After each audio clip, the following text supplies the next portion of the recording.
Joining me now with reaction in this Sunday Morning Futures exclusive is the chairman of the Senate Republican Conference, Wyoming Senator John Barrasso. Senator, thanks very much for being here this morning. Thank you, Maria. Great to be with you. Should Joe Biden step down?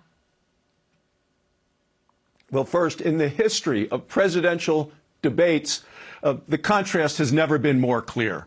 Joe Biden was terrible, and the Democrats are terrified. He mumbled and bumbled. People don't know what he was talking about. The contrast with President Trump was remarkable. People could see why President Trump should be back in the White House. He was strong, he was clear, and he was hammering on the issue that I hear about in Wyoming every day. The wide open border, the high costs of everything, and also the disaster of Joe Biden internationally. And my concern right now, Maria, is not just all the Americans who watched this debate. It's what foreign leaders, our enemies, saw in that debate in China, Russia, Iran, North Korea. Right now, are they thinking this is our moment of opportunity? Look, we need to get Donald Trump into the White House. That's not going to come until November. Are you saying that Joe Biden should be replaced on the Democrat ticket? Well, the Democrats are going to have to make that decision, Maria, and they are discussing it from two different ways. One is, do you replace him on the ticket? And the other is, do you replace him now as president?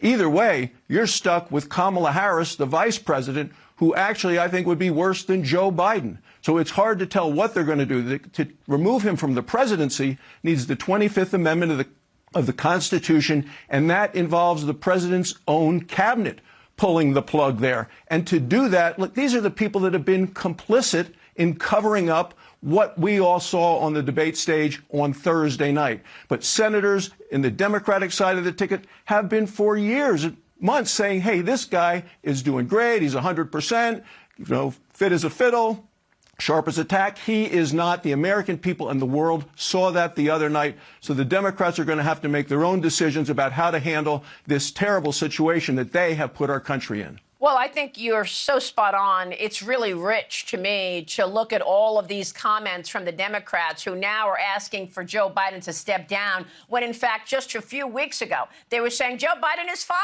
He's energetic. Jill Biden telling us how vigorous and energetic Joe Biden is. And now suddenly, after they see him on the debate stage, they see the contrast with Donald Trump, and now they're saying step down. Talk to us about that 25th Amendment. This is all about the cabinet, right? They have to make the decision. How does the process work? Because I know Congress has been talking about this, and I want to get your take on it. Tell us how that process works. Well, it's going to have to be the cabinet. They're going to have to be a vote of the cabinet to actually try to take the president out. Sure, Congress is involved, but it has to be originated there, and there are constitutional scholars who I'm sure are looking over this right now in the intricacies to it. But if the White House adopts this siege mentality of they're not going to get rid of us, this cabinet, who has been complicit in the protection of President Biden, they're not going to institute it.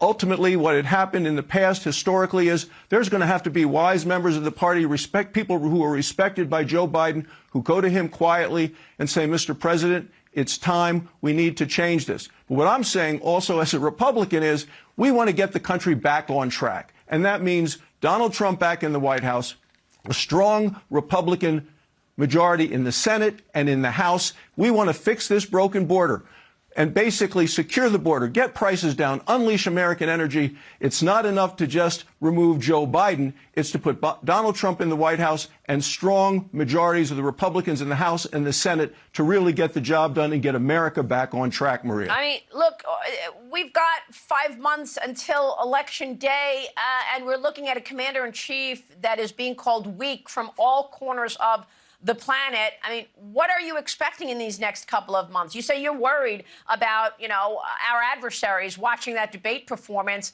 What could happen in the next couple of months? What specifically are you worried about?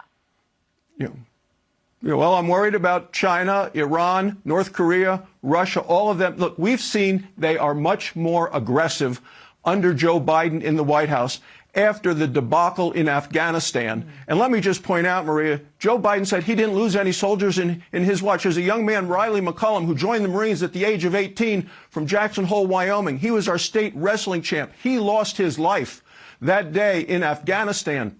along with 13 U.S. soldiers. I don't know how Joe Biden could forget those Marines, those folks who gave their life for our country, who were brought back, their bodies were brought back. I was at the funeral. 1,300 people from Wyoming turned out for that funeral for that young man, the state wrestling champ.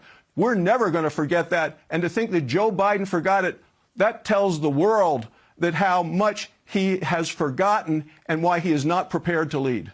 Well, I mean, when you say how much he's forgotten, what do you mean? He's got memory issues. Do you think he has dementia? You're a doctor, right? Well, I'm a doctor, and I haven't examined him personally. I think what the world saw the other night was what the Her report had talked about. Yes. Elderly man, poor memory, and that is what the world has seen. That is what the Democrats have been covering up for an extended period of time, because that report was from months and months ago. That's what we have now in the White House, and no matter how much they try to defend against it, what we need to do moving forward as a country is make sure that that Donald Trump gets elected, gets back into the White House, and we have a strong Republican in House and Senate to make sure that the country is on stable footing. The world fears Donald Trump back in the White House. You know, you're going to talk about polling with Laura Trump coming up.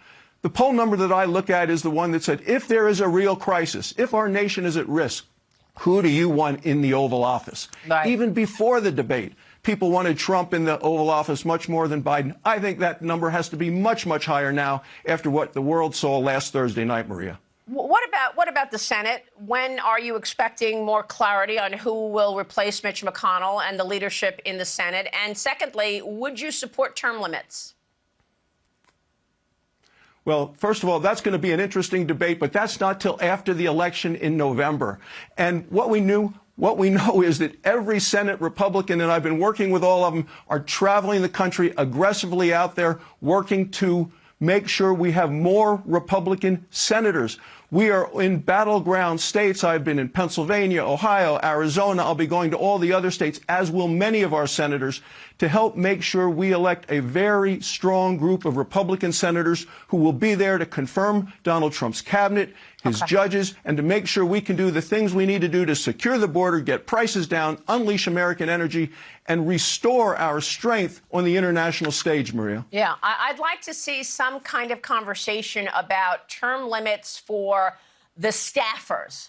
You can't just have term limits for elected officials because, as we've learned, the staffers in the quote-unquote deep state have created much of this chaos, Senator. So we'll come back to that question another time. I so appreciate your time this morning, sir. Thank you.